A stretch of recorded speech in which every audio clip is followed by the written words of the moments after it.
பங்குனி மாத கிருத்திகை முருகப்பெருமான் வழிபாட்டிற்குரிய மிக முக்கியமான ஒரு நாள்.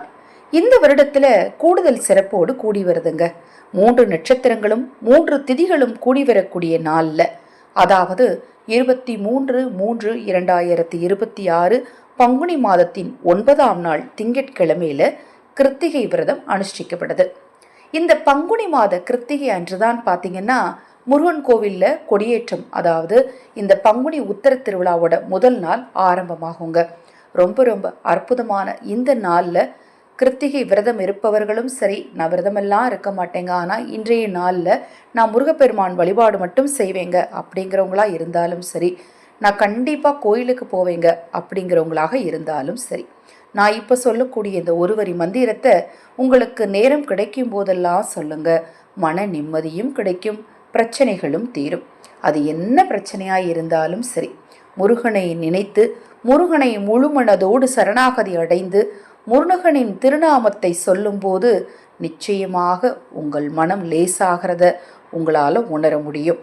அதிலும் சிறப்பான சக்தி வாய்ந்த இந்த நாளில் உங்களுக்கு நேரம் கிடைக்கும் போதெல்லாம் எந்த இடத்துல இருந்தாலும் சரி, அந்த இடத்தில் இருந்தே முருகப்பெருமானின் இந்த ஒரு வரி மந்திரத்தை சொல்லுங்க.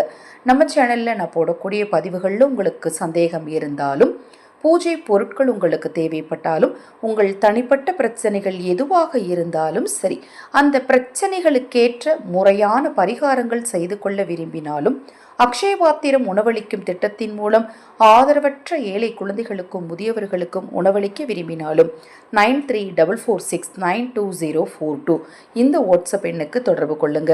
இந்த நாளில் முடிந்தளவு முருகன் கோவிலுக்கு உங்களால் முடிந்த பொருட்களை அபிஷேகத்துக்கு வாங்கி கொடுங்க. உங்கள் வீட்டில் இருக்கக்கூடிய முருகப்பெருமானுடைய சிலை இருந்தாலும் சரி, வேல் இருந்தாலும் சரி, அதற்கு தவறாமல் அபிஷேக ஆராதனைகள் செய்ய மறக்காதீங்க.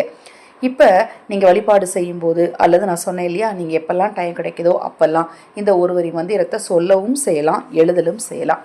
அது என்ன மந்திரம் அப்படின்னு பார்த்தீங்கன்னா, ஓம் ஞானஸ்கந்தாய நமக, ஓம் ஞானஸ்கந்தாய நமக என்னும் மந்திரத்தை சொல்லிக்கிட்டே இருங்க. அதிலும் உங்கள் வீட்டில் ஸ்கூலுக்கு போகிற குழந்தைங்க, அதாவது படிக்கிற குழந்தைங்க இருந்தாங்கன்னா அவங்கள ஒரு 11 முறை மட்டுமாவது சொல்லுங்க.